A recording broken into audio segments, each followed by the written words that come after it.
Como que você entende a Bíblia? Eu já vou na contramão. Por que a Bíblia não é confiável? Eu coloquei 7 segmentos. Primeiro, porque Deus quebra promessas incondicionais. Então, como que eu posso dizer que algo é confiável se o próprio Deus, dentro do relato bíblico, já quebra promessas incondicionais? Segundo, porque ela foi adulterada. Então, com o passar do tempo, houve muitas adulterações. Terceiro, porque seus autores não fizeram uso do original. Nós não temos nenhum dos autores, colocando que de fato e verdade todos eles existiram, eles não fizeram uso de original. Autógrafos, Fizeram uso já das cópias. Quarto, porque ela não foi inspirada. Nós temos aí praticamente um versículo, um rapax legômeno, isolado, lá de Timóteo, qual Paulo escreve, 3,16, que toda a escritura é divinamente inspirada, e na cabeça de algumas pessoas engloba toda a Bíblia, Antigo e Novo Testamento. E se for falar de escritura, é algo muito amplo. Na cabeça de alguns dá a entender que são apenas aquilo que foi canonizado. Peraí, aí são coisas distintas. Cano é uma coisa.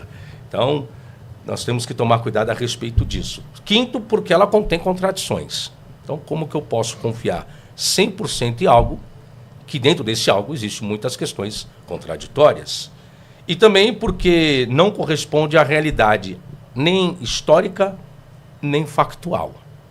É o sexto problema. E o sétimo e último é porque houve seleção de livros, escolhas humanas. E aí nós entramos num problema grave, isso dentro da patrística. Então, por isso que a Bíblia, para mim, ela não é confiável mediante esses 7 pontos que eu apresentei aqui agora. Bom, vamos lá. Professor Matheus Angel. Anotei os 7 pontos. Eu confesso que achei que todos esses pontos eu já vi. Acredito ter boas respostas para elas.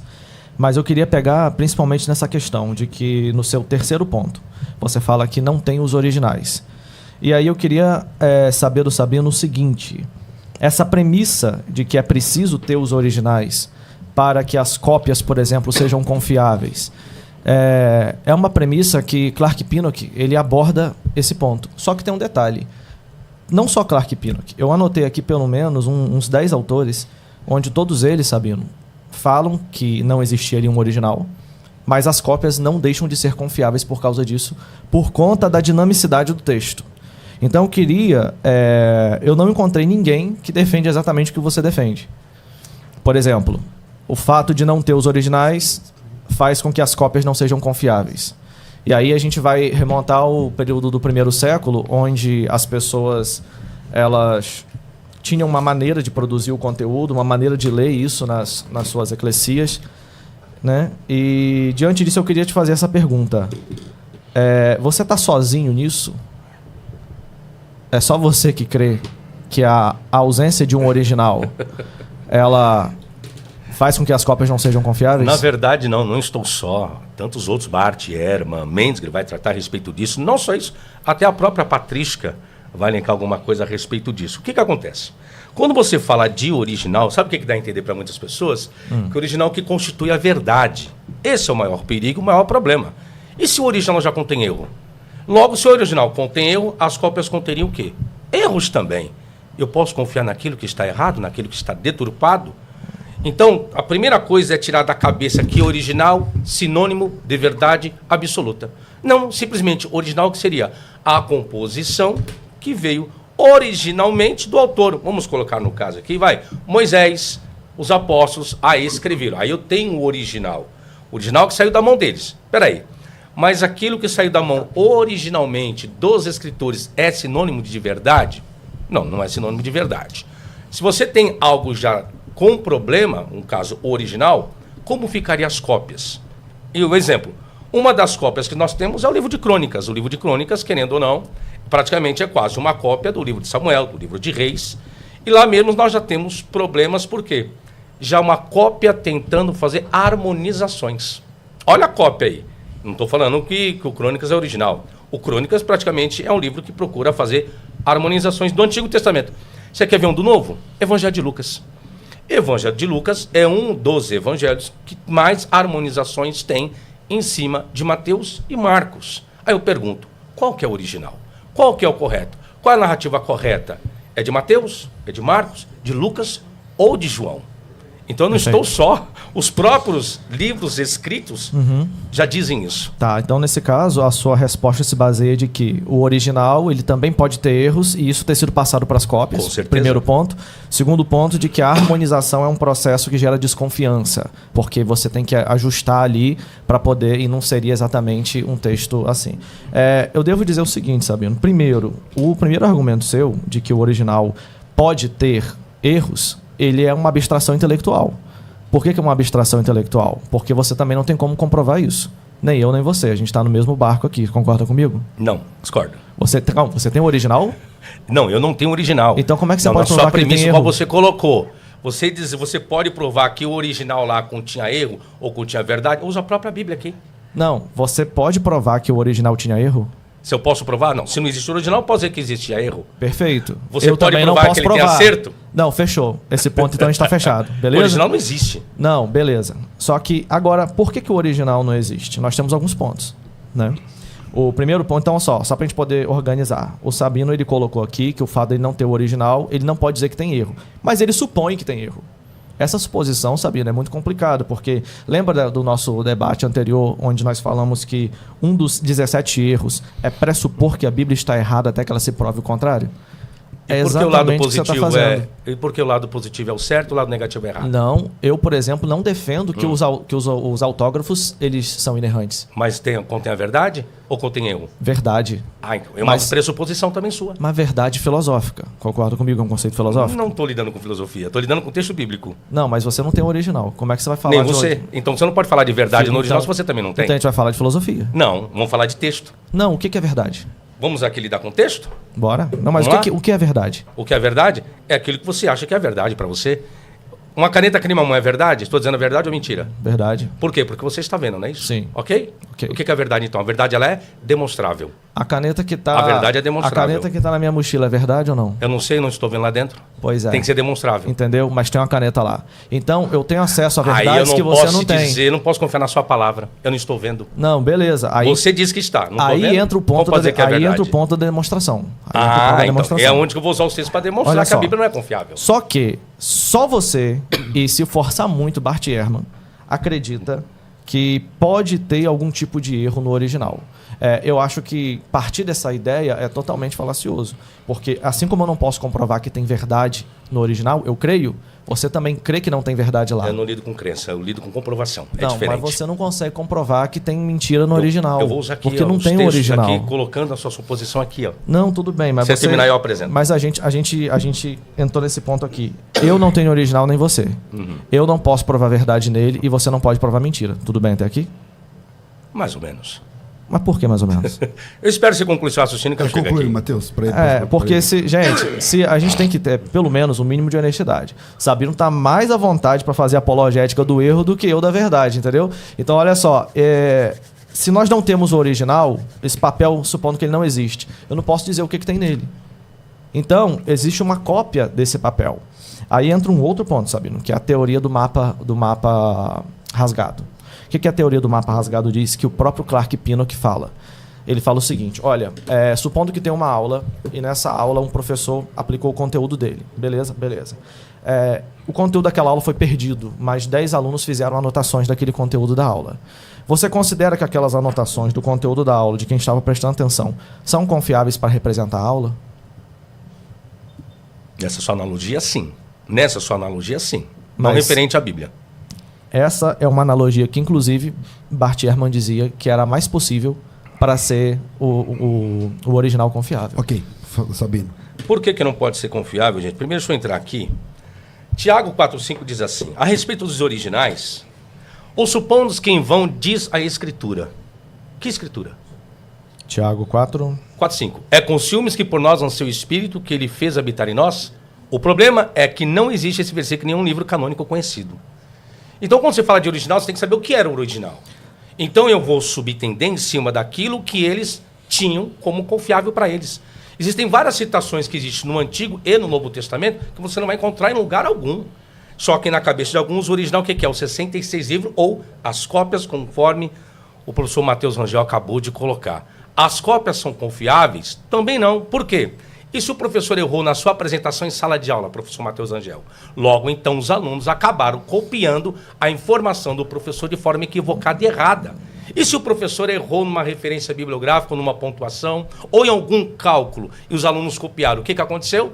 Acreditando é o original do professor, mas de uma forma errada ou equivocada. Tem outras passagens, como João 7,38, que diz: quem crê em mim, como diz a Escritura. Por isso que eu falei, toda a Escritura é inspirada. Que tipo de Escritura que é inspirada? Que tipo de Escritura que é confiável? Aí nós temos João 7,38 que diz: rios de água viva correrão do seu ventre. Outro problema, não existe nenhum versículo do Antigo Testamento com essa redação. Aí vamos falar de Hebreus 11,37, a respeito daqueles que foram cerrados pelo meio. Isso nós temos aonde? Apenas na ascensão de Isaías.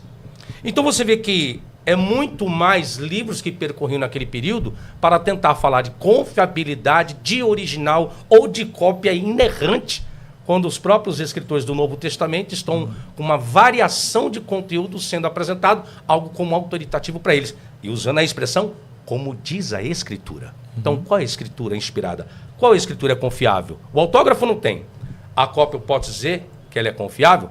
Teremos seríssimos problemas quando nós entrarmos nesse assunto, a respeito se as cópias são confiáveis ou não, professor Matheus Angel. Eu acho que esse argumento é profundamente fácil de refutar. E no ciclo de Chicago ele foi refutado. Se você olhar direitinho o artigo... O senhor falou que leu aquele material da inerrância bíblica. Eu enviei para você, mais de 400 páginas. Eu vi, mas aí olha só o detalhe. Não, você enviou só 23. Não, 404 páginas. 23 páginas. Não, 404. Você só enviou a refutação do artigo 1 para mim. Não? Depois você pode conferir. Então tá bom. Mas não tem vamos problema, lá. eu te envio as 404 páginas. Sem problema. Mas o artigo 18, então, você já pode abrir no seu material, porque eu quero ver a sua refutação, porque o artigo 18 diz assim, ó: afirmamos que o texto da Escritura, para quem não está situado, gente, é que eu estou falando de um debate anterior, às vezes está só eu e ele sabendo aqui, né? Teve um debate entre eu e o Sabino sobre inerrância, e aí eu falei sobre uma obra chamada Inerrância Bíblica, de Norman Geisler, e ele não conhecia a obra. E aí, na ocasião, eu mostrei para ele que foi o maior debate sobre inerrância e tal. E aí, ele leu essa obra, depois fez uma refutação e me enviou 23 páginas da refutação do artigo 1. E agora, eu estou mostrando aqui o artigo 18, que vai contra esse argumento que ele citou aí, em relação a textos que a Bíblia fala, diz as Escrituras, referindo-se a outro material que não está no Antigo Testamento. Porque olha só o que diz: afirmamos que o texto da Escritura deve ser interpretado por meio da exegese gramatical e histórica, levando em conta suas formas e recursos literários. Ou seja, o que é conta e recursos literários? A explicação desse material aqui diz pra gente que eles faziam o uso de elasticidade canônica. O que é elasticidade canônica? Outros materiais que compunham a cultura deles e não necessariamente estão na Escritura eram usados para poder endossar entendimentos, e eles chamavam de dulias, né? Para poder explicar. Então eles entendiam como Escritura porque a inspiração de Deus, ela estava também parte da sua cultura. E isso não fere a inerrância bíblica, Sabino, porque está dentro do método deles. Eles, inclusive, concebem que existem textos que são citados na Bíblia que não estão no Antigo Testamento e fazem parte da Escritura porque, de alguma forma, compreende a elasticidade canônica ou representa um princípio que está dito de outra forma na Escritura. Então, assim, isso não fere a inerrância de acordo com o ciclo de Chicago. Fala. Colocando o que o professor Matheus Angel colocou da elasticidade, gente, são linguagens teológicas justamente para não admitir que a Bíblia não seja confiável. Isso é normal. Não, você leu a obra, né? Esse termo tá lá. Isso é normal, isso aí acontece. Bom, como nós estamos falando de livro de elasticidade, por que a Bíblia não é confiável, Matheus Angel? Primeiro, que nós temos a seleção de livros. O que eu apresentei aqui para você, como das citações que os outros escritores fizeram de outros livros, isso chama-se de seleção. Como você pode afirmar para mim que os livros que você possui hoje, esses livros são confiáveis? Isso não é algo divino, isso é uma seleção. E uma seleção 100% humana. Não tem como correr disso. Posso responder? Responde, depois eu dou complementação. Tá, o Sabino está dizendo que, né, foram selecionados e tal. Você está falando do processo de canonização, que selecionou um e excluiu o outro. Uhum. Tudo bem? Sim. Qual foi o cânon mais referindo-se ao Novo Testamento? Cânon? Não estou falando, você tem falando de concílio. Você está falando de manuscrito? Não, estou falando da primeira pessoa que falou assim, ó, esses livros aqui deveriam ser os oficiais da igreja. Não. Deveriam ser. Não, você tem um processo, que é um processo longo, não é uma afirmativa, é um processo. E qual foi o primeiro? Você tem aí Marcião, você tem Marcião aceitando dos 4 evangelhos apenas Lucas e as cartas paulinas. Sim. E reformulando tudo aquilo. Sim. Depois você tem o de Atessaron. Aí depois é um processo qual você tem. Mas qual processo inicial você tem? Você tem um processo inicial das brigas teológicas existentes desde o início do segundo século. Como Justino Mártir, exemplo. Você falou a respeito de alguns livros. Se você for pegar alguns pais das igrejas, exemplo, várias comunidades estavam o Pastor de Hermas, Epístola de Barnabé, Sim. Apocalipse de Pedro, e outros livros que também não eram aceitos, como Hebreus não era, Tiago não era, Judas não era, 2 Pedro não era. Você tem uma briga desde o segundo século. Aí você vai falar para mim que já existia um cânon antes mesmo do cânon ser oficializado. Aí eu pergunto para você, quem foi que fez esse cânon, com base em quê, e quem endossou esse cânon? Vem comigo. Vai lá. Vamos lá. Sabino, o que acontece? O primeiro cânon, de fato, foi o de Marcião. Entendeu? Ok. Só que é o seguinte... Isso não é um cânon. Hã? É uma escolha dele. Não, mas é um cano que ele decidiu. Então, o Marcião decidiu É da uma cabeça lista, dele. é uma lista canônica. Ele decidiu, ok, então vamos aceitar o que Marcião decidiu? Calma, É uma vamos coleção, lá. é uma lista. Vamos lá. É uma lista, é a primeira lista. Você sabe todo o processo que depois Marcião foi reformulando e como é que terminou a história de Marcião no cânon, né?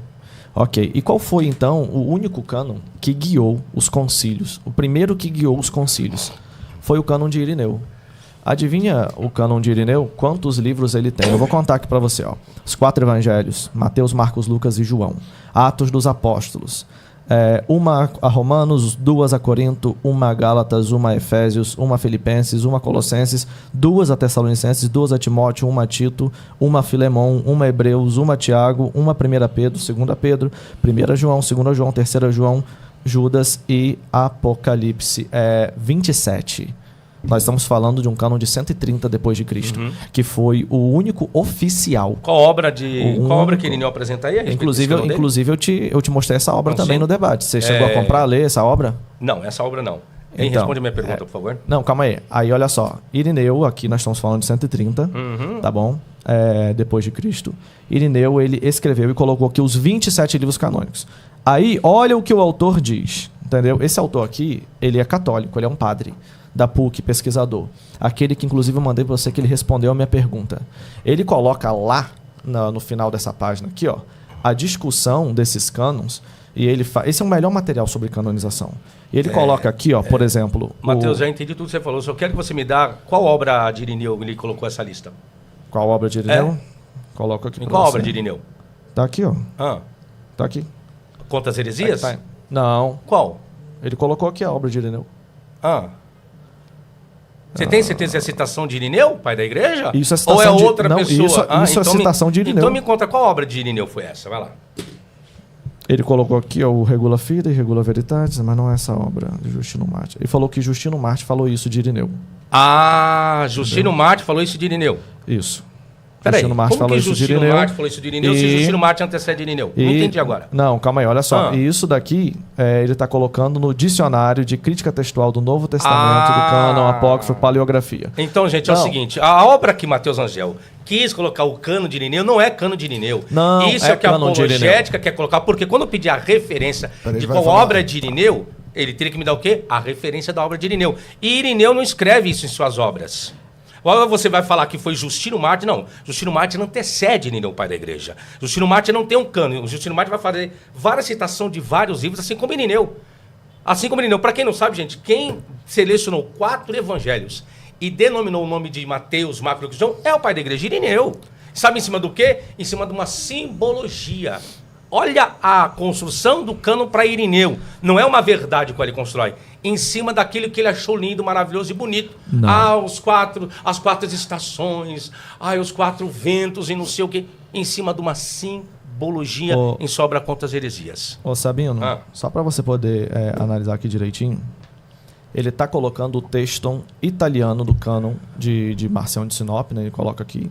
E depois ele coloca também o texto oficial de Irineu de Lyon, tá bom? Texto italiano de Irineu de Lyon.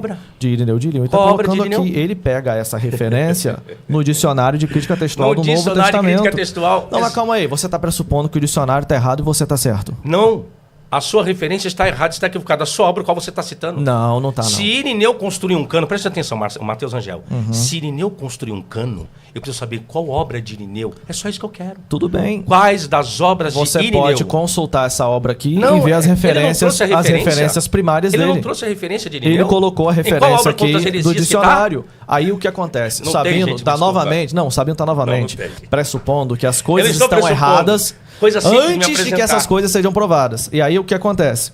Quando ele pressupõe isso, ele está dizendo que todo mundo errou e só ele acertou. Sabino é Isso excêntrico. quem está dizendo é o Sabino é Matheus excêntrico. Angel, não sou eu. A única Idiosincrático. coisa que eu pedi aqui, Mas- gente, foi apenas em quais das obras do pai da igreja, Irineu, está esse cano de 27 livros. Só isso que eu quis Tá, pedir. tudo Tá, bem. só E eu isso. já mostrei a obra aqui. A obra aqui é o Falei, dicionário obra de de crítica Irineu. textual do Novo Tá vendo, Testamento. gente? Não é obra de Irineu. Entendeu? Vamos lá, até onde eu É isso. lembro, o Irineu, ele trata um cânon, mas ele não... Parece que era 20 ou 21 ou 22 livros. Não, aqui são 20, No são os Contra 27. Heresias. Deixa Mas, eu- Então, no Contra Heresias ele trata. Ok. 20 ou 22, Vamos 20 ou lá, 21 gente. livros. Só para vocês refrescarem um pouco a memória. Irineu, ele citou Baruque, capítulo 4. Só que isso não está no livro, tá, gente? Citou como Versículo canônico? 36, preste bem atenção. A 37 como profecia inspirada sobre Jerusalém. Que esse livro não vai apresentar esse cano do Irineu, que Irineu também, ele chamou o pastor de Hermas como escritura em Contra as Heresias 4, 22. É essa referência que eu queria que o Mateus me apresentasse. Então, para falar de 27 livros, conforme o Mateus Mangel colocou aqui, eu pergunto, cadê o livro de Baruque e cadê o pastor de Hermas na obra de Irineu? Então, novamente, o livro que eu estou apresentando aqui foi escrito por um padre que fez uma pesquisa séria. Isso aqui é uma tese de doutorado, entendeu? Com todo respeito, Sabino, eu acho que a maneira de você refutar isso aqui seria você fazendo uma tese de doutorado contra ele. Entendeu? Mas eu já refutei os 19 artigos de Chicago, mas depois eu vou pegar comparar essa Não, obra você só também. mandou um pra Ó, mim, né? Escute. Que inclusive eu vou tá te cheio, mostrar tá aqui cheio de agora, erro também. Tá aqui, ó. Eu vou te mostrar aqui, são 600... Mais de 600 páginas. Tá aqui, eu trouxe aqui pra Tá você. bom. Artigo 18 que você falou. São mais de 600 páginas. Tá tudo aqui, ó. Já vi aqui, ó. 674 páginas. e 91. Artigo por artigo. Tá tudo aqui. Beleza, sem problema nenhum. Tá. Só que o primeiro... Mas depois pelo eu que compro isso aí e refuto. Ah, tá. As quatro refutações que você fez do artigo 1º, por exemplo, todas elas são passíveis de crítica. Para mim, foi um deveria- trabalho apressado. Mas deveria Sabe? ter feito isso. Para mim, você fez um trabalho apressado. Mas, novamente, vamos lá, gente. Por que a Bíblia não é confiável? Tá falando da seleção dos livros. Só para vocês terem ideia, onde que ele foi puxar Irineu agora, e não deu muito certo. O tiro saiu pela culatra. Por quê? saiu. Ele colocou os livros bonitinhos, conforme vocês têm em mãos hoje, só que Irineu está citando várias obras. Em sua obra Contra as Heresias, que no livro dele, que ele apresentou aqui agora, não tem. Então esse livro está mentindo. E Não, a não obra tá. de Irineu Contra as Heresias é a Leia verdade. aí a obra tá? de Irineu. A obra de Irineu, a citação, eu não coloquei aqui, tá? A citação. Não, Contra eu as tenho alguma Heresias, coisa, volume você 4. tem aí a sua memória. Pega o 27 que eu não Eu tô nessa com a página, obra ó. aberta. Pega aí. Vê pra mim se tá o pastor de Hermas aí. Não tá. Ah, não tá? Não tá. Mas não é o cano de Irineu? Não, olha aqui. Ah, ó. obrigado. Sabe quem colocou? Tá Baruque aí também? Não tá. Também não tá? Mas Irineu não citou eles como Gente, canônico. novamente, ó.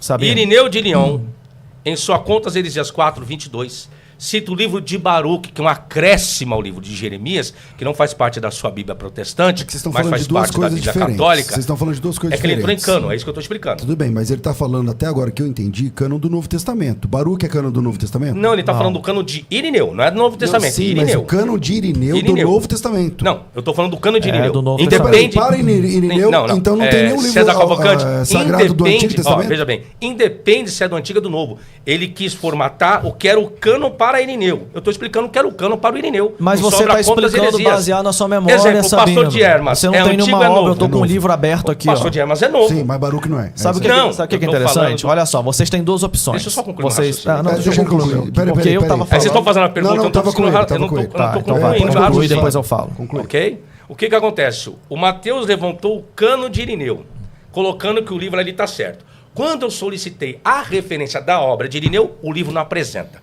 Aí ele tentou jogar para mim, então você está certo, a obra está errada. Eu falei, quem está dizendo isso é você. Eu só quero a referência de qual obra de Irineu. Não apresentou. Agora eu estou apresentando que em Contra as Heresias, no seu livro 4, 22, aparece Baruque, que ele chama de profecia inspirada, e o pastor de Hermas, que ele chama como escritura, colocando em pé de igualdade com aquilo que você entende como canonizado hoje. Apenas Irineu.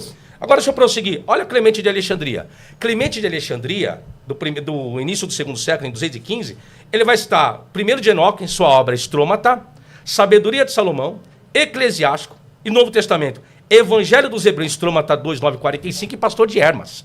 Se eu for continuar, Tertuliano também vai citar que ele tem livro de Enoque, que não foi canonizado na sua Bíblia, mas foi dentro da Septuaginta, está lá inserida na Vulgata também, que depois nós vamos discutir com isso, o que é o original. O original, o que é a Septuaginta? É o texto massorético, é o Pentateuco Samaritano. O que é o original? Que raio é esse original? E ainda ele vai dizer, ainda tem mais. Ainda ele vai chamar o livro de Enoque como autêntico, que é a discussão que nós tivemos no primeiro encontro que nós tivemos, Mateus. E ele é autêntico em sua obra de culto feminarum, colocando Enoque como fazendo parte que toda a escritura é útil para edificação. E para mim parar aqui, tem muito mais, o pai da igreja Orígenes também. Ele cita as obras do Pastor de Herma, o livro chamado, que ele considerou como divinamente inspirado por alguns de seu comentário, a Carta aos Romanos. Ele tem o livro de Tobias e Evangelho dos Hebreus. Eu pergunto, o Evangelho dos Hebreus está aí na sua Bíblia? Não está, né? Então, como ele falou que o primeiro cano oficial já começou com Marcião, então faz o seguinte, por que o Mateus já não fica com o cano de Marcião?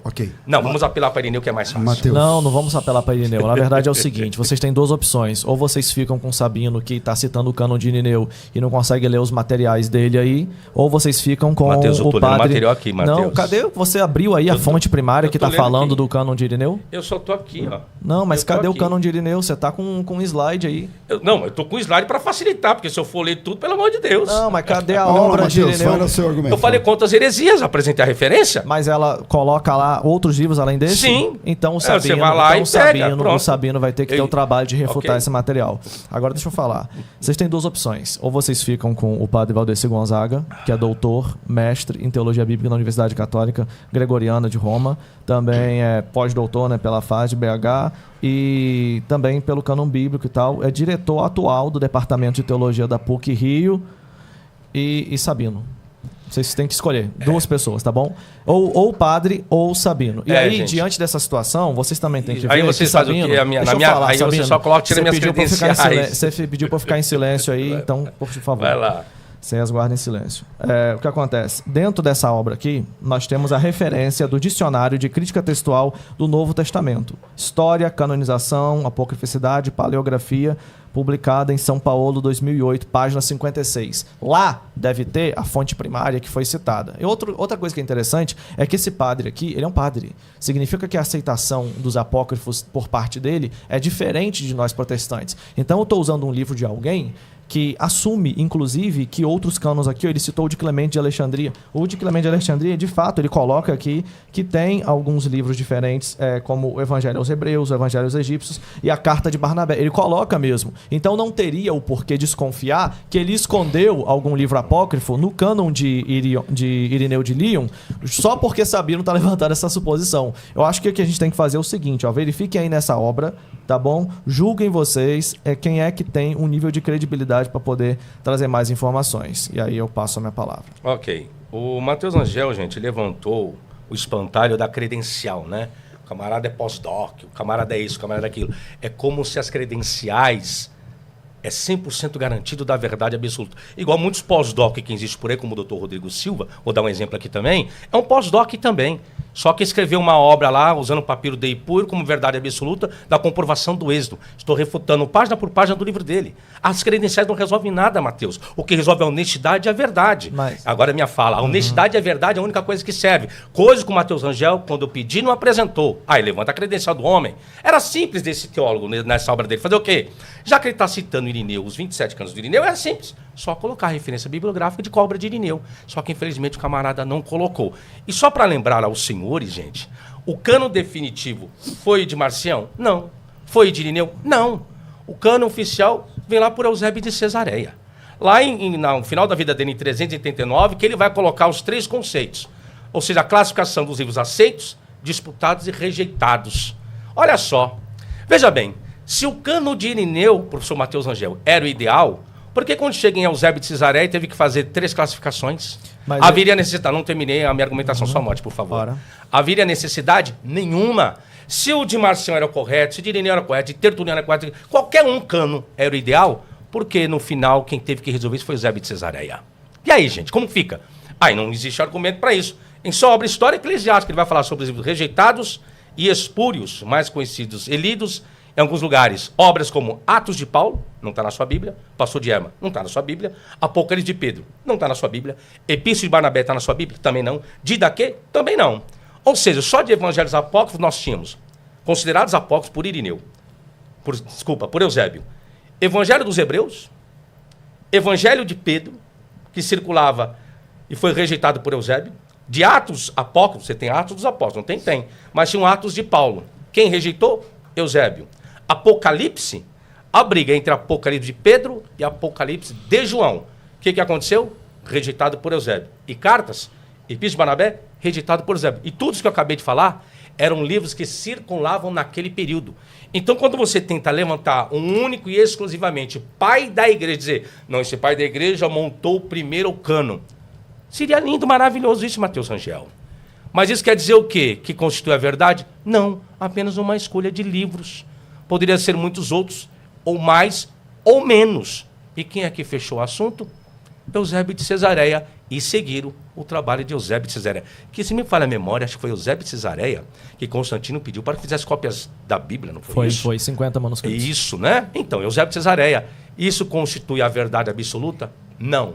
Isso constitui apenas escolhas humanas. Matheus Rangel. O que é interessante é que, Sabino não sabe talvez, mas quem orientou Eusébio de Cesareia foi justamente o cânon de Irineu. Então, o que é resolvido na canonização nos concílios é fruto do que foi colocado desde o início, desde 130 depois de Cristo. Então, se você tem um cânon 130 que representa o Novo Testamento do jeito que a gente crê, com os 27 livros, até que se prove o contrário, até que Sabino depois faça o vídeo dele lá, mostrando, né, as obras e refutando esse material do dicionário de teologia aqui. Eu sei que ele faz. E ele vai fazer. Então, até que Sabino faça esse vídeo, digamos assim, e eu vou verificar também, Sabino, se as suas informações procedem, porque todo mundo é passivo de desconfiança, menos você, né? Mas vamos lá. Vamos lá pro lado humano, vamos pro lado humano, não. Vamos um pouquinho mais suave, vamos discutir o assunto. Não, beleza. Você tá levando muito credencial, ad hominem, não tô levando, até agora que eu tô te respeitando muito, então pega um pouquinho mais leve, por favor, tá? Eu não tô te desrespeitando. Eu sou um profissional igual você. Eu sei. Então se você falar que eu não sou de confiança, eu vou falar por que você deve ser, entende? Não, Sabino, pra você quem tá desconfiando da segue, obra, colocando a sua palavra acima dela. Mas por que eu falei? Entendeu? Por que eu falei desconfiança? Porque qual a obrigação de um autor numa sua obra é fazer o quê? Ele citar as fontes. E ele citou? Citou. De Irineu, qual obra de Irineu? Ele citou, olha o que ele botou aqui, ó. O texto que reproduzimos aqui, nós indicaremos a partir da obra de Signolani, dicionário. Não é de Irineu, é isso que eu tô falando. Qual o problema, Sabino? Ele tinha que citar. Isso foi aceito pela PUC do Rio, está sendo rejeitado por você, por mim. Eu reconheço que algumas pessoas e alguns critérios são mais exigentes do que nós e que a PUC seja mais competente do que eu em algumas situações. Eu reconheço isso. Ele não está citando Irineu? Ele está citando. Ok, Irineu, certo? Ele tinha que referenciar a obra de quem? Para que existe aquela siglazinha na academia? APUD. Para que serviria? Mas para que existe? Não, para que serviria? Não tinha que citar a obra de Irineu? Para citar uma citação de citação. Ele não é obrigado a citar a fonte primária se ele está citando uma fonte secundária que cita a primária. E se a fonte secundária está equivocada conforme esse livro apresentou? Então, se minha mãe fosse macho, eu teria 2 pais. Mas vamos lá, olha só para concluir a fala aqui. Quando você observa, olha o que ele diz sobre o que fica para nós, então, são os conjuntos, né, do Evangeliário Quartenário, falando dos 4 evangelhos, depois Atos, as cartas paulinas, as católicas vão se formando pouco a pouco. Irineu vive um período já tenso da igreja, que começa a atravessar embates com algumas heresias. Por isso a sua luta será aquela defesa da fé, da ortodoxia, que influenciará depois as obras. Ele, junto de Justino de Roma, vão definir a regula fidei e a regula veritatis, ou seja, né, o regulamento de fé e o regulamento de verdade que outros padres, antes e depois dele, nos concílios, irão aprovar. Então, o que Eusébio está fazendo é voltar ao princípio e pegar aquilo que, desde o início do 2º século, já era considerado canônico. Então, quando Sabino fala, por que tem que ter discussão? Porque é óbvio que tem que ter discussão. Afinal de contas, Sabino, do século I até o século IV, muita coisa foi produzida. Muita gente queria ter o seu livro lá no cânon oficial. Muita gente propunha as coisas. Então, o que Eusébio de Cesareia fez foi voltar ao princípio e se basear no de Irineu, que foi aquele mais confiável que se apresentou naquele tempo. Ele usou critérios. É óbvio que ele usou critérios. Inclusive, Irineu passou em todos os critérios. Os outros não passaram porque, infelizmente, não se mostraram confiáveis. Ok, Sabino. Totalmente de forma equivocada, professor Matheus Rangel, Novamente, gente, dentre os pais das igrejas, ele é afirmar, categorizar e peremptoriar, como você está fazendo aqui agora, que já existiu o cano ideal e que Eusébio fez uso do cano de Irineu.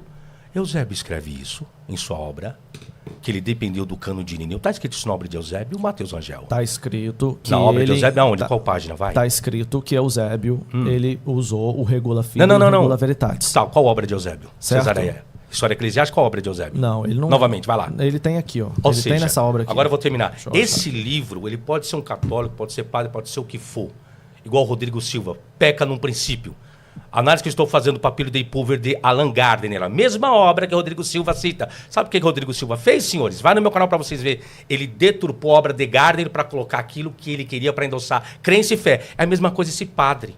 É a mesma coisa o linguajar desse padre. Você quer que então eu não cite a importa, obra? só um minutinho só. Vai. Então não importa se o camarada tem PhD 10, 50, 500 PhDs. Eu quero saber da honestidade. Perfeito. Qual obra de Eusébio de Cesareia está falando a respeito disso? História eclesiástica. Que ele tá bom? dependeu do cano de Irineu. É isso que vai estar escrito? Livro 3, capítulo 25, página 267 a 272. Tá dizendo que ele se influenciou aqui pelos padres que vieram anteriores a ele, inclusive os primeiros cânones, nesse caso as primeiras listas canônicas. E aí vai dizer também que a principal influência dele aqui foi o concílio que participou Atanásio, né, depois, e também pegando ali os bispos de Alexandria e tudo mais. Então vai colocar aqui, ó.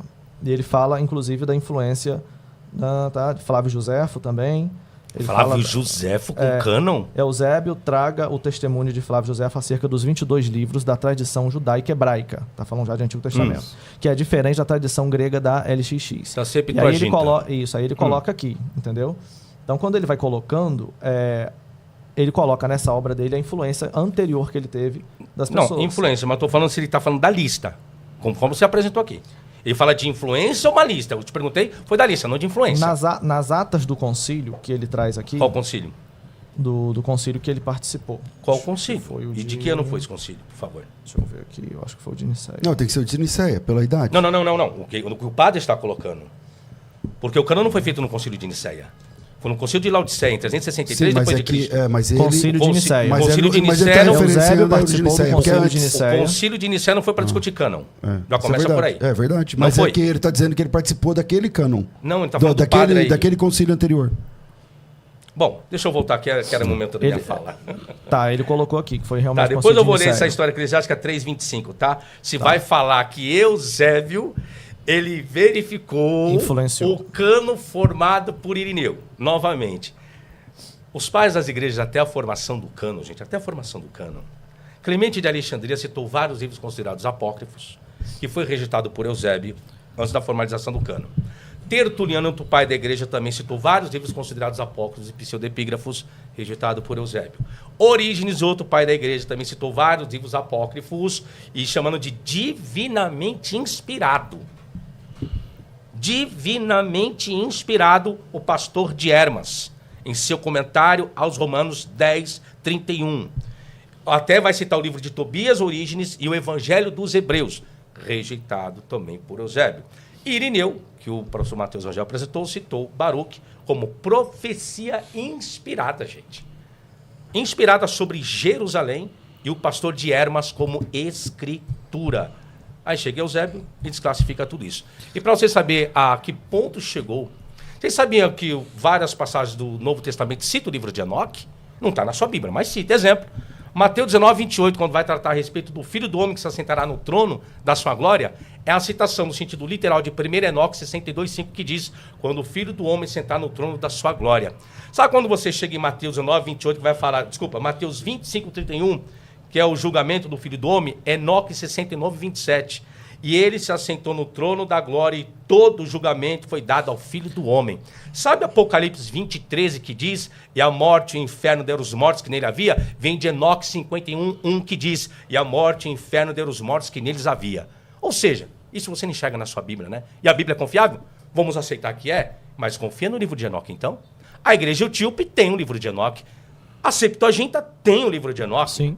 Então podemos dizer que Jesus aceitou o livro de Enoque, Mateus Angel? Não. Não? Não, porque Lucas 24:44 diz que o Filho do Homem vai, como acerca dele está escrito na lei, nos Salmos e nos profetas. Ele está referindo-se à divisão da Bíblia hebraica. Só que a divisão da Bíblia hebraica, o cano, você está falando não veio no 90 depois de Cristo, no concílio de Yavne por Juana Manzacai?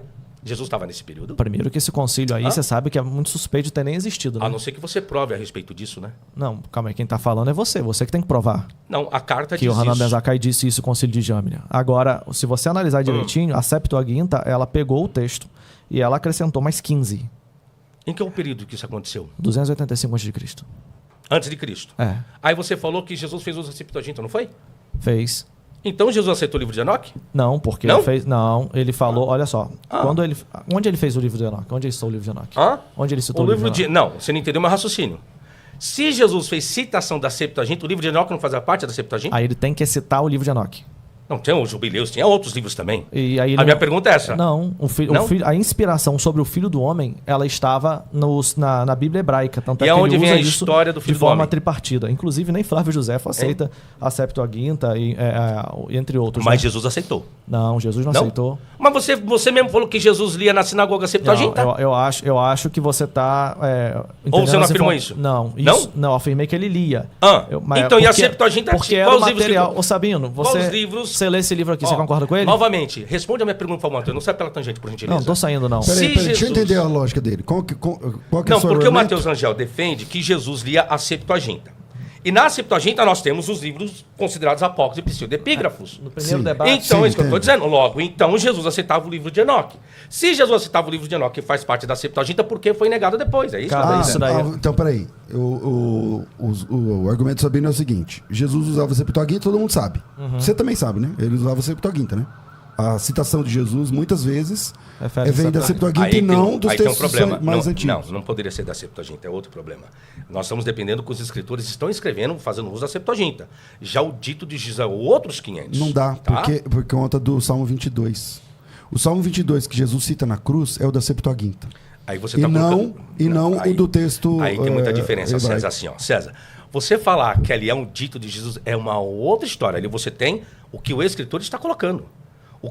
A composição, ele faz uso da Septuaginta. Não que Jesus Mas o fez jeito, que uso Jesus, da Septuaginta. o jeito que Jesus cita o Salmo Não, se 22, você lá, o fazer a Deus crítica meu, Deus textual é uma meu, coisa. Isso. Então, o Aí jeito, é que, o diferente. jeito que ele fala lá Aham. é o jeito que está na Septuaginta e não o jeito que está Então, no texto mas não que mosaico. Jesus leu, é a 90%, composição por parte do exato. escritor. É isso que eu quero 90% diferenciar. do bate com a vamos- Septuaginta. É vamos diferente. entender. Até O onde negócio nós, muda. Vamos entender até onde a gente vai. Então ali ele citou. Ok. Mas o fato de ele citar, na sua opinião, significa que ele valida tudo que está escrito, é isso? Não estou dizendo a respeito essa de é a opinião validação. Não é isso. O argumento do Mateus é... A gente está falando do que é o original. Olha só o problema que entrou agora. O original é um texto grego ou é um texto hebraico? O que é o original? Do Antigo Você Testamento acabou de falar hebraico. de diferença do agora. Antigo Testamento ou do Novo você Não, está não. falando? Eu estou falando o que é... O Vamos original falar do do Antigo Antigo. e do Novo? Vamos falar do Antigo. O que é o original do Antigo Testamento? Ó, você acabou de colocar, hebraico. César. É o hebraico. Mas ali Jesus leu o grego. Eu pergunto. O original. grego é uma A tradução, é hebraico, isso. aramaico ou é grego? Quem que é o original? Hebraico e aramaico. Hebraico. A Septuaginta é o quê? Uma Grego. tradução. Grego. Uma tradução. Isso, é grego. Logo eu pergunto. A tradução original, senhores? Não, a tradução não é original. Obrigado. Então, se Jesus fazia uso da Septuaginta, por que então, Mateus, Jesus não fez uso do original hebraico? Porque filho? ele não fez o uso de nenhum apócrifo da Septuaginta. Você Isso que não você não está entendeu meu entendendo. raciocínio. Ele fez o uso da Você tá Septuaginta. afirmando que Jesus não no que fez diz uso nenhum. Não fez. Não. Não fez. Ele está De fazendo o quê, ó? apócrifos, você lembra de algum? Acabei de ler aqui. Mateus 19, 28. O filho do homem se assentará no trono da sua glória. Primeiro de Enoque 6:2,5 está escrito. Quando o filho do homem sentar no trono da sua glória. Isso não é apócrifo, não é Enoque? Não, mas aí isso daí tem que ter citado ali. Tá aqui a referência? Não. Tá na obra de Enoque? Novamente. É, o que o Mateus tá tá falando. vendo? Eu tô lendo o capítulo e versículo de Enoque e não quer Não, aceitar. não, olha só, isso Olha, daí- vou continuar. Mateus 9:28, Jesus promete que os 12 assentariam sobre 12 tronos. Não foi isso? Promete. Ok, né? Enoque 108:12. Eu assentarei cada um no seu trono. Nossa! Mateus 25:31. E quando o Filho do Homem vier em glória, e todos os santos anjos com ele, então se assentará no trono da glória. Quem? O Filho do Homem. O único livro que retrata julgamento do Filho do Homem e tantas outras coisas é apenas o livro de 1º de Enoque. Tá. Não é livro de Daniel, é Enoque. Tá, mas olha só, esse é o problema. Sabino tá pegando os textos e aí a gente tem que fazer uma verificação, assim como ele vai ter que trabalhar depois do debate, como ele trabalhou depois do outro também, eu também vou ter que fazer um trabalho, vou ter que verificar a procedência disso. Porque primeiro Enoque foi escrito em que língua? Oi? Primeiro Enoque foi escrito em que língua? Grego. Grego? Grego. Foi eslávico, não? Grego. E segundo Enoque? Segundo Enoque é segundo século. O primeiro que foi escrito antes do primeiro século. Ok. Segundo Enoque já é o terceiro de Enoque, aí já é outro patamar. Tá, beleza. Eu estou me referindo ao primeiro de Enoque que foi escrito antes de Cristo. O que a gente vai ter que fazer? Estou me referindo a isso. Se tem uma obra confiável que fala sobre o uso do Antigo Testamento no Novo Testamento, é a obra que tem exatamente esse título, né? O uso do Antigo Testamento no Novo Testamento, de D.A. Carson e Guy Campbell. Ele trabalha o seguinte: como é que se faz a verificação de uma fonte que inspirou outra? Você tem que verificar os sintagmas, você tem que verificar as palavras, se foi uma citação direta ou indireta, e aí você vai chegar, depois de verificar essas três coisas, à conclusão. Isso foi uma citação de fato daquela fonte lá, ou foi de repente uma inspiração, ele lembrou daquilo? Mas ainda assim, ainda que a Bíblia contenha literatura externa, que seja usada por Jesus, por Paulo e por outros, todos eles não influenciam nada na confiabilidade da Bíblia. Tá, porque, não influencia. Porque o Concílio de Chicago, por exemplo, o Círculo de Chicago, ele reconhece no seu artigo 18 que as obras literárias e o universo literário que os autores estavam imbuídos, eles não foram extintos da mente deles ou apagados, mas que Cristo, Deus, escolheu exatamente o período helenista para poder produzir essas obras. E que nós não podemos tirar. Sabino, eu acho que só uma pessoa muito leiga em crítica textual vai negar que eles estavam num contexto em que eles não liam só os livros da Bíblia. Eles liam outros livros. Eles estavam diante de outras culturas. Isso eu concordo. Entendeu? A única coisa que eu não concordo com você colocar que a Septuaginta é original. É uma tradução. Mas eu não coloquei que é original, Sabino. Eu coloquei que esse era o texto disponível nas sinagogas. Vou repetir novamente. A primeira discussão foi o quê? Que ele puxou original. Mas eu não falei que a Septuaginta é original. Não, você não deixou eu terminar meu raciocínio. Você fez o levantamento que a gente está discutindo até agora aqui, o original, entramos um pouquinho no cânon, ok? Uhum. Ok. Por que a Bíblia não é confiável? Porque qual foi a que eu coloquei? Você falou 7. Porque os seus autores não fizeram uso do original.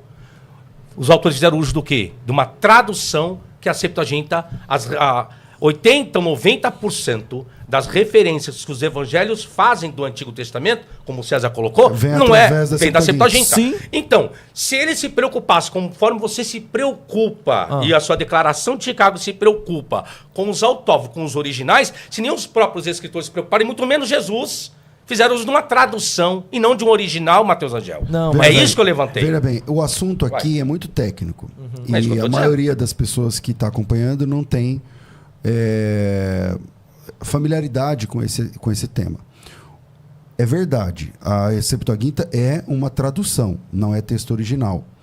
O argumento do Fábio é um bom argumento. Ele está dizendo o seguinte, eu não lembro que número que era o argumento, mas como é que falou o seu argumento? Que os próprios autores não fizeram uso do original. O original seria o hebraico. Uso do original, é assim. Mais de 99% talvez do pessoal que das pessoas que leem a Bíblia não o fazem no texto original.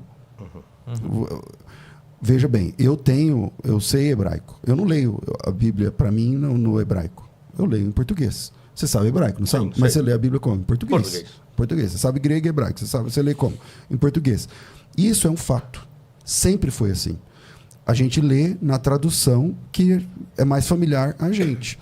Isso não faz com que eu ache que aquele texto que eu estou lendo do João Ferreira de Almeida, ele é infalível. Porque ele é falível.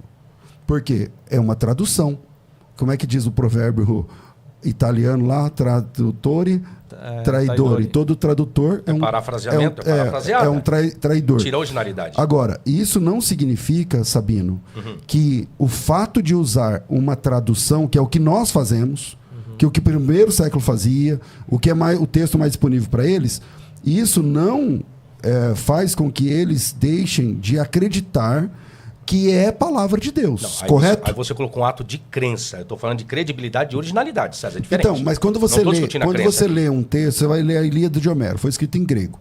Você vai ler em português. Sim. Mas você vai ler o que aconteceu. Vai ter diferença? Vai. Vai ter diferença. Então... Aí, se você quiser dirimir essa diferença, tem que fazer o quê? Ir para o original. Então, o fato de que Jesus e os apóstolos usavam a Septuaginta não desmerece, na minha opinião. Aí você fala assim, não, mas tudo bem, pode não desmerecer, mas é só uma questão de crença. Pode ser, mas não desmerece o fato de que eles entendem que eles estão lendo a palavra de Deus, ou pelo menos uma tradução dela. Não, e ainda tem mais, aí mostra... Mas sabe onde está o problema disso tudo? O que acontece, gente? Quando você vai pegar Antigo Testamento, tá? Emmanuel Tove, Adrian Shaker, até o Edson de Faria Francisco, em suas obras, você vai ver que o que dá origem ao texto massorético, o texto hebraico que dá origem ao texto massorético, não é o mesmo texto hebraico que deu origem à Septuaginta e não é o mesmo texto hebraico que deu origem ao Pentateuco samaritano. Você tem diversificações de fonte. Então, como que você vai falar de original? É o mesmo evento que acontece com o Novo Testamento, que tem texto bizantino, que tem é isso mesmo, é a mesma coisa. Então, nós temos aí a tradução. Não é um autógrafo. Olha que nós estamos falando da Septuaginta, gente, né? A Septuaginta lá de trás, tá? Lá de 284 a.C., tá bom? Nós estamos falando de outros problemas que surgiram, como as recensões de Áquila, cima com Teodócio, até chegar na Hexápla de Orígenes. E aí hoje você tem a Septuaginta de Alfred Ralph. Então, é outra vertente aí, tá? Mas a discussão é a questão da originalidade. Então, se os próprios autores não fizeram, como que eu posso confiar? Outro patamar, por que eu não confio na Bíblia? Porque a Bíblia foi adulterada. E isso nós temos esse problema inserido até mesmo no Antigo Testamento. Como você consegue resolver isso, Matheus Agel? Vamos lá, deixa eu responder primeiro o que você falou, porque Sabino botou um argumento bom. Acho que é o melhor argumento que ele falou até agora. Que, de fato, o Novo Testamento, os autores do Novo Testamento, eles se basearam na Septuaginta, e a Septuaginta é uma tradução. Só que aí tem um detalhe, Sabino. Nenhum estudante que fala da inerrância bíblica, por exemplo, ele nega isso. Entendeu?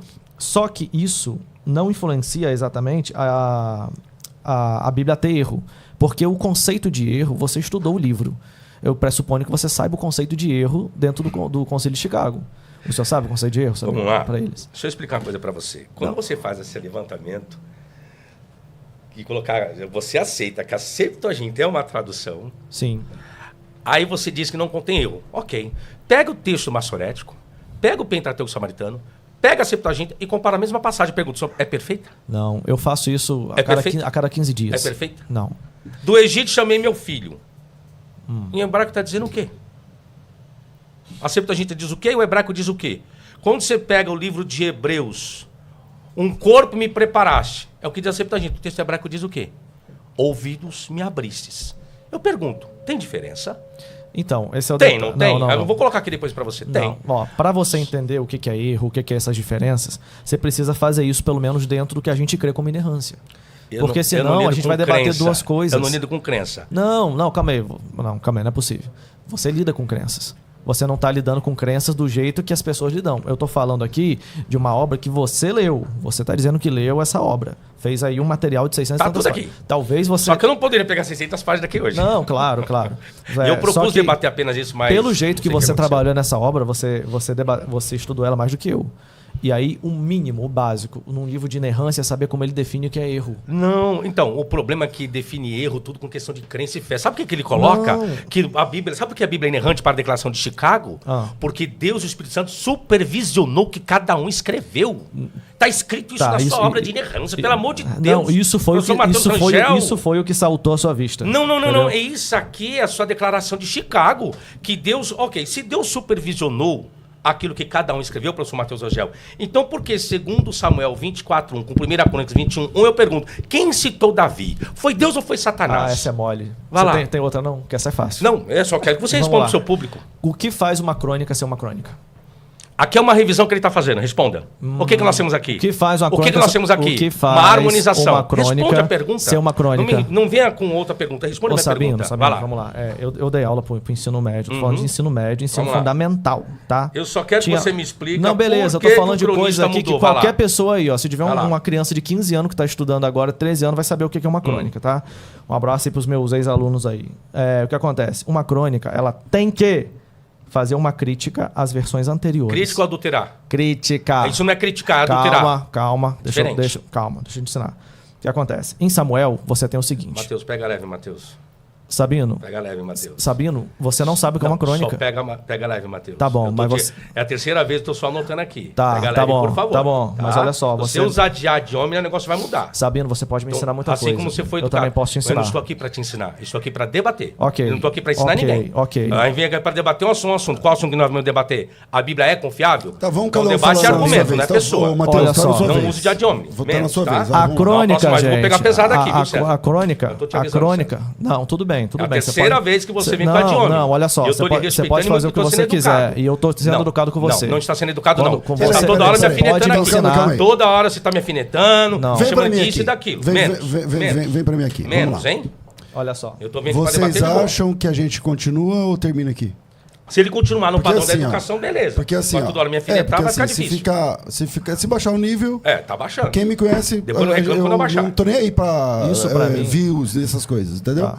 A questão é o seguinte... A gente pode continuar mais um pouco aqui Pode. Então vamos lá, vamos nos respeitando. Eu fiz a pergunta e ele me Segue respondeu. Eu vou responder. Peraí, a pergunta é quem citou... Isso. Davi. Quem citou Deus ou Satanás, é isso? O censo, né? O negócio do censo. Exatamente. O que acontece? Quando você pega a redação de Samuel, ela pretende ser histórica. Samuel está escrevendo sobre a perspectiva de que Davi é um rei ungido por Deus e ele naturalmente justifica os seus atos como sendo inspirados por Deus. Samuel olha para Davi, ele vê que Davi não podia mais chegar diante de Israel, naquele público, e falar assim, olha, nós vamos vencer porque eu sou o cara, qualquer coisa eu pego uma pedra, uma funda e tombo o gigante do exército inimigo. Davi precisava fazer a contagem do censo porque o próprio exército que ele começou com 400 homens, agora tem 180 mil.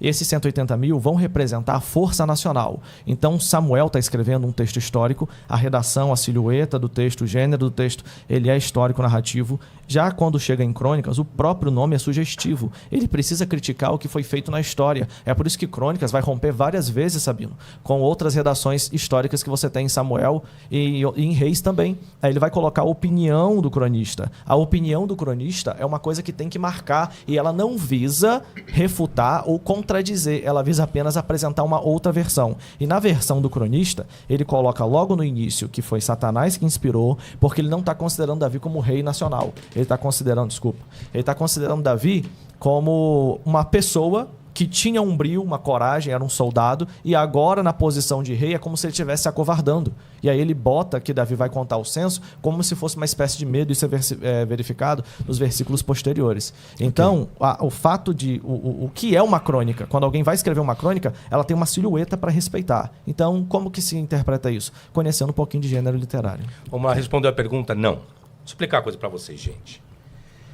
O cronista é aquele que critica, mas ele não criticou. Simplesmente ele mudou o sujeito responsável pelo ato. Mudança, adulteração.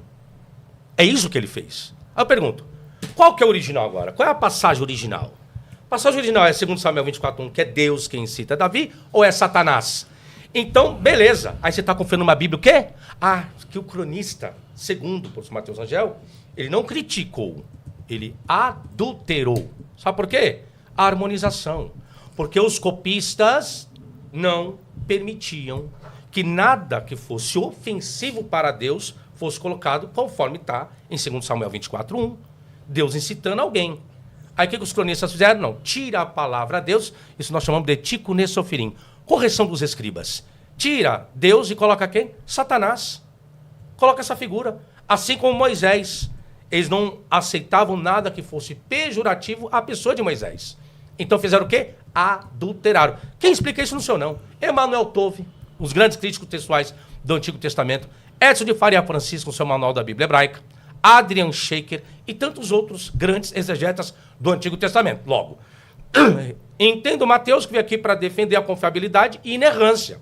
É o papel dele defender. Sim, só que usar do elemento qual ele usou aqui agora, do que é uma crônica, e ele não respondeu. Não, é porque o autor quis criticar. Isso não é uma crítica, Matheus Angel. Isso é uma adulteração. E para piorar, onde nós temos adulterações em tantos outros livros. Exemplo, 1 Samuel 17:50, com 2 Samuel 21:19 e 1 Crônicas 25, agora ele pergunta para o professor Matheus Angel. Quem foi que matou Golias? Só um minuto. Você já fez uma pergunta, eu respondi, você fez a réplica, não seria eu agora? É que eu estou no mesmo raciocínio de adulteração. Aí vai fazer outra pergunta no mesmo raciocínio. Então, quer voltar lá para a Crônicas? Pode voltar. Não, é porque eu vou entrar assim, em Crônicas de novo. Hora nenhuma, o que o Sabino está propondo aqui não foi antevisto pelo ciclo de Chicago. Porque eu vou ler novamente o artigo 18. Por favor, Sabino, pode trazer sua refutação. Eu não recebi esse material. O artigo 18 diz o seguinte: afirmamos que o texto da Escritura deve ser interpretado por meio da exegese gramatical histórica, levando em conta suas formas. Quando ele fala aqui de forma, gente, ele está falando de formatos textuais. Se você pegar, por exemplo, o Luiz Antônio Marruch, ele vai trabalhar a ideia de que você tem o texto narrativo, descritivo, injuntivo. Então, isso são formas, tipologia textual. Quando ele vai falar aqui agora, e formas e recursos literários. Significa dizer, o Antigo Testamento, por exemplo, ele tem mais de 85 gêneros. Tem drama, tem comédia, tem tragédia, tem novela, tem série, tem saga. Então, se a pessoa não enxergar isso, ela, quando olhar para a mudança, o que ela vai ver vai ser uma adulteração. Mas se ela considerar o gênero e a natureza do livro, ela simplesmente, Sabino, vai ver que ela está fazendo ali uma releitura. E isso é comum em literatura. O que acontece? Eu não sei. Eu acho que o Sabino ele pressupõe que o original teria que ser tipo a pedra. Deus escreveu na pedra e tal, e a gente deveria ter as pedras, tudo escrito pela própria mão de Deus, sem nenhum erro de ortografia ou sem nenhuma contradição e nenhuma aparente ideia que fosse ali competir com outra. Isso seria o original para você? Porque isso realmente a gente não tem. Se for assim, beleza, a Bíblia realmente a gente não tem esse original. Agora, o que a gente entende como inerrância é partindo do conceito de erro, que o Sabino também, eu acho que ele não sabe o conceito de erro dentro do ciclo de Chicago. O conceito de erro dentro do conceito de Chicago é baseado nas teorias dos atos de fala de Austin. Austin, ele coloca o seguinte, na teoria dos atos de fala, que existe o ato ilocutório, o ato locutório e o ato perlocutório. O que é o ato ilocutório? É a intenção que eu tenho quando eu vou escrever. Dentro dessa intenção que eu tenho, eu vou trabalhar com os meus recursos para produzir um texto. Entre o que eu intenciono e o que eu produzo, pode haver divergência e perda de significado. Vou dar um exemplo para vocês. Então, o Concílio de Chicago, ele assume que, às vezes, o autor queria escrever de uma forma, o professor César, e ele, quando na hora de escrever, ele pode não ter escolhido a melhor palavra. Entendeu? Por isso que tem aquela parte hermenêutica, né, que termina o artigo 18, que diz e que a escritura interpreta a escritura.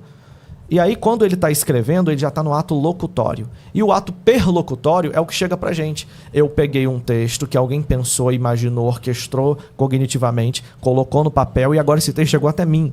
Entre eu e a intenção do autor tem o texto. E esse texto, muitas vezes, ele pode não vir da melhor forma ou eu posso não entender da melhor forma. Então, o que é erro dentro do ciclo de Chicago?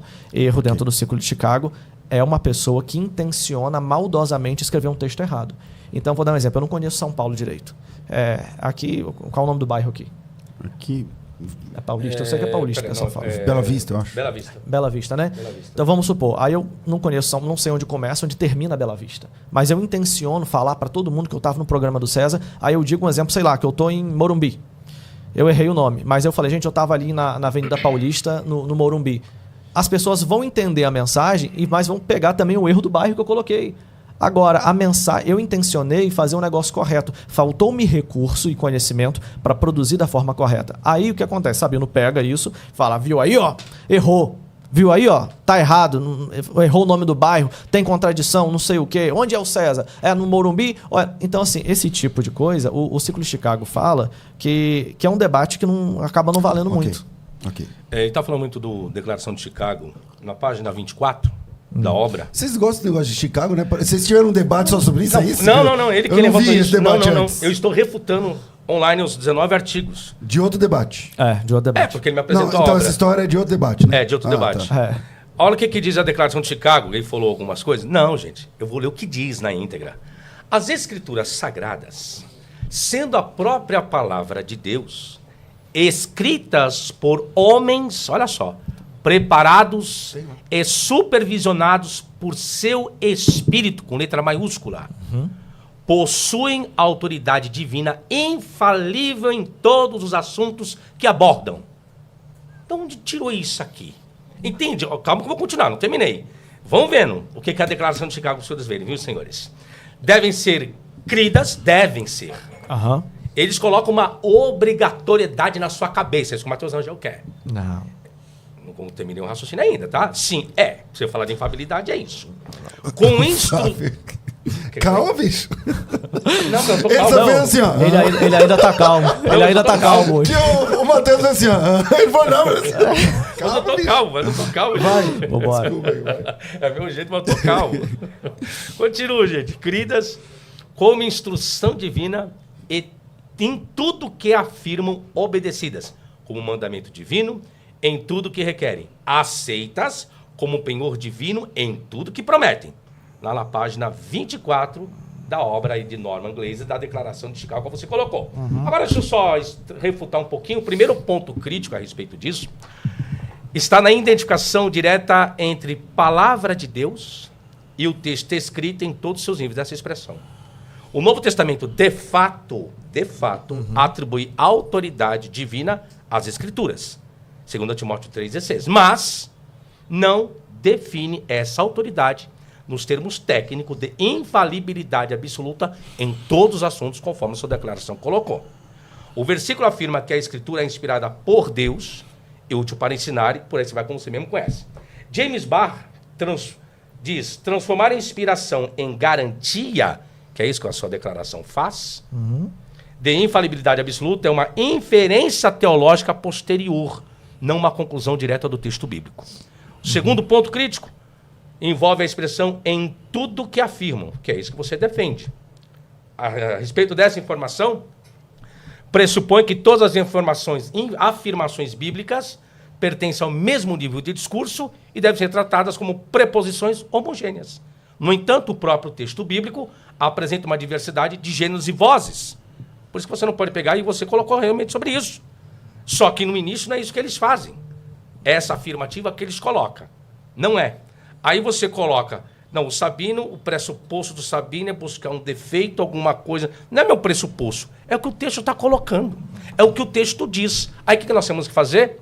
Temos que fazer harmonizações textuais, criarmos uma construção ideológica para nós não termos o quê? Que aquilo ali foi adulterado. A mesma coisa. Judas Iscariote morreu como? Enforcado ou precipitado, Matheus Rangel? Tá, vamos lá. A gente está caminhando para o final, Rangel. Ok. Sabino percebeu que no final da leitura da página, eles falam sobre exatamente o que eu falei. E aí ele falou assim, mas não é isso que eles colocam no início. Mas, Sabino, o texto tem início, meio e fim. Então, geralmente no final que vem as conclusões, né? E aí o que acontece? Se você pegar também a página 14 e 15, você vai ver que tem outras teorias além dessa. Só para que a gente possa situar aquilo que eu falei no início, eu não sei se passou despercebido por todo mundo, porque eu falei muito rápido. Existe a teoria da expiação limitada nesse livro, a da ilimitada, a da acomodação e do original somente nos autógrafos. Teoria, não verdade. Não. Para você saber o que eu creio como inerrância, você deveria perguntar qual das quatro. Então, teoria. Teoria São tudo teoria. Beleza. Tudo é teoria. Eu já fiz outra pergunta, só quero que você me explique dentro do seu conceito de inerrância. Tudo teoria, exatamente. Por que a Bíblia não é confiável? Porque ela foi adulterada. É esse o tópico que eu estou debatendo com você. Peter Enns, página 14, 15 e as outras páginas, acho que é 60 alguma coisa, fala nessa obra que existe a teoria da acomodação, que é a que a reforma cria. A acomodação divina. O que seria a acomodação divina? Deus, ele não transformou os redatores da Bíblia em super-heróis da redação. Ele não deu a eles poder. Isso é a teoria da inspiração dinâmica que diz, né? E tem gente que acredita que é assim, entendeu? Aí, pelo amor de Deus, aí você vai realmente ter dor de cabeça. Não.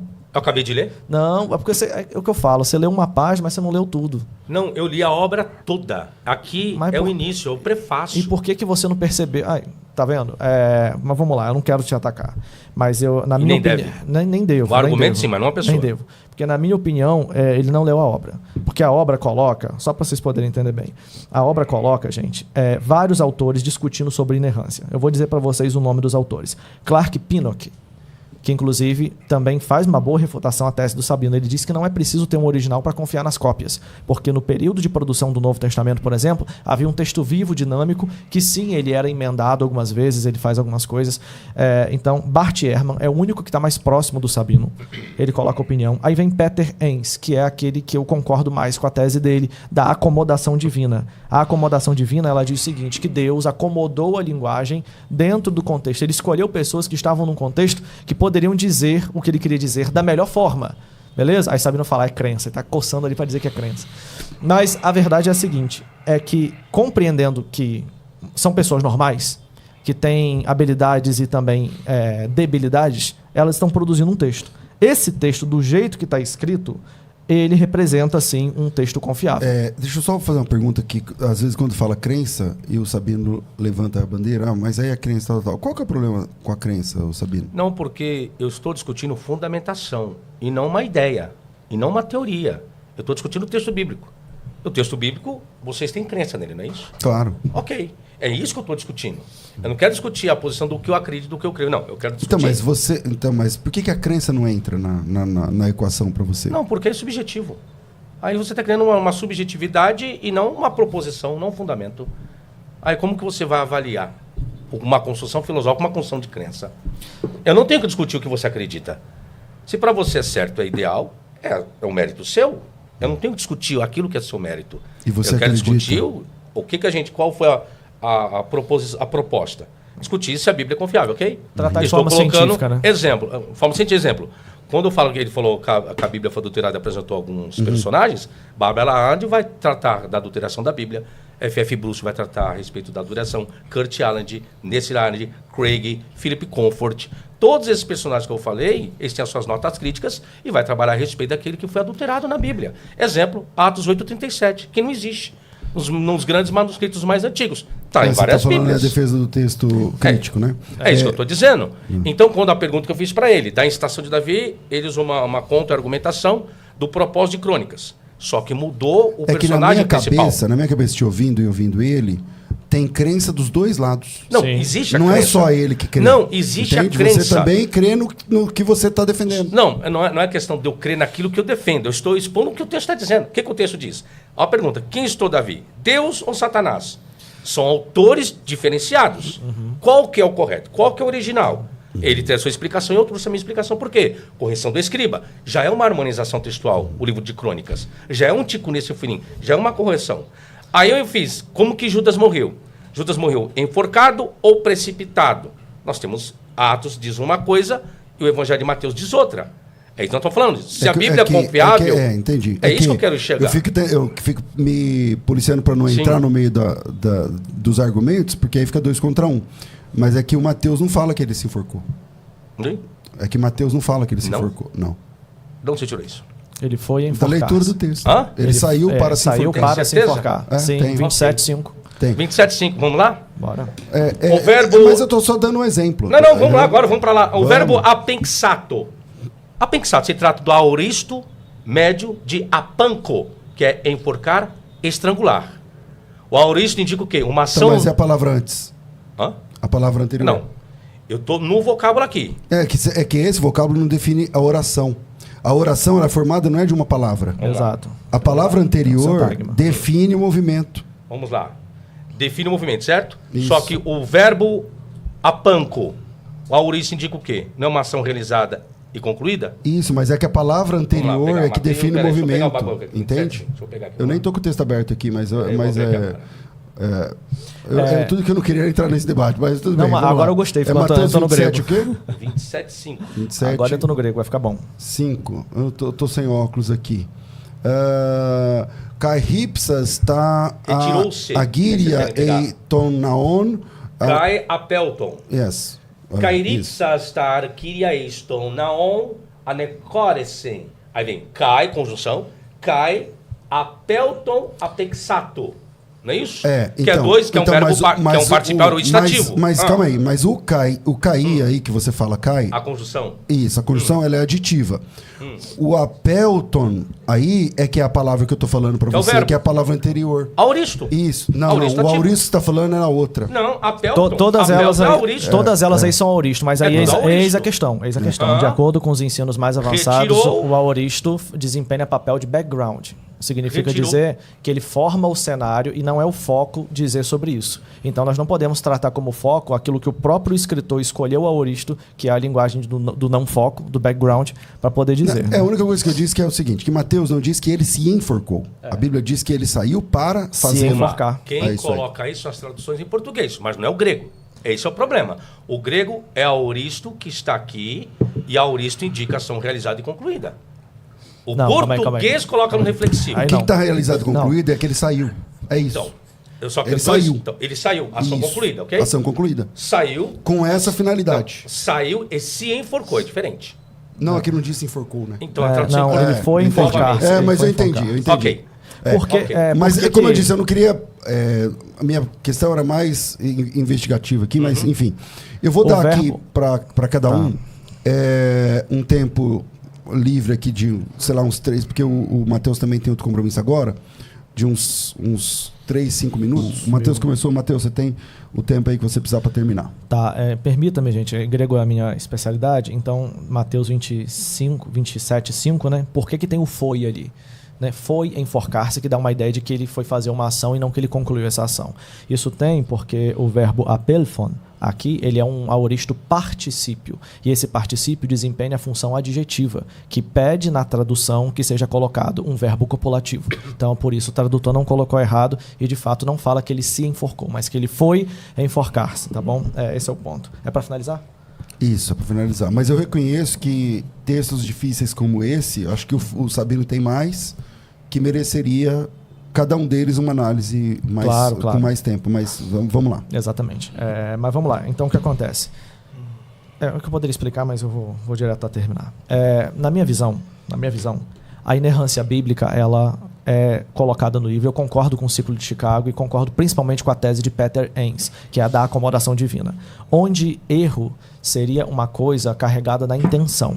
Por que carregada na intenção? Porque Peter Enns assume que uma pessoa pode não conhecer completamente a geografia do local e ela citar ali o nome de um bairro diferente. Ela pode, inclusive, errar o nome de uma pessoa que ela acabou de conhecer e ela quer inserir na história e escrever esse nome de forma diferente.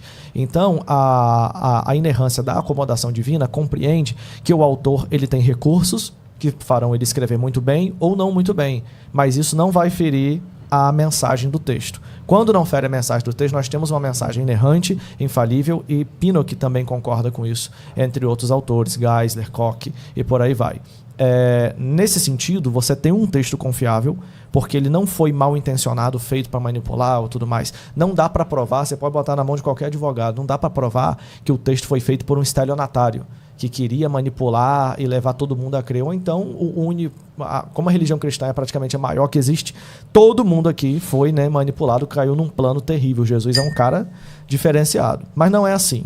Então eu creio nessa tese. Essa tese não foi refutada pelo Sabino, na minha visão, porque ele estava refutando aquela que você não acredita que a pessoa não pode ter nem errado na história ou nada disso, né? E também não considera a questão do gênero literário. Os gêneros literários devem ser levados em conta na hora da interpretação, e é isso que diz o artigo 18 de Chicago. Quando eu entendo sobre gêneros, quando eu entendo sobre formas, eu interpreto melhor o texto dentro da exegese histórico-gramatical. Sim, terminar aqui com o Fábio Sabino. Ele não sabia, mas tem um sonífero na água dele para acalmar ele. Na verdade, gente, eu sou uma pessoa, um estilo tá mesmo, aí, mas Sabino. tá tranquilo. Eu vou fazer só uma leitura do que a obra, a Declaração de Chicago, colocou a respeito da morte de Judas, na sua página 580, que diz assim: ambos podem ser verdadeiros. Primeiro, Judas se enforcou. Então, alguns dias depois, seu corpo foi descoberto, a corda se rompe, uma vez que é proibido tocar num cadáver. E o corpo cai sobre as pedras afiadas e se rompe de repente. Ou o corpo se decompôs o suficiente para que se soltasse da corda por conta própria. De qualquer forma, as duas narrativas estão falando de dois eventos diferentes.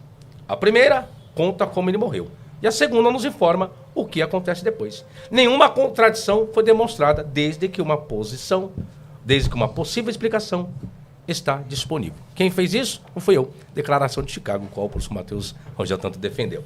Gente, eu quero agradecer, primeira vez aqui, muito obrigado. Podcast mostra o texto. Pois bem, estava só mostrando os textos aqui. César, espero que haja um grande crescimento, uma grande prosperidade. Que Deus lhe abençoe o podcast muito mais.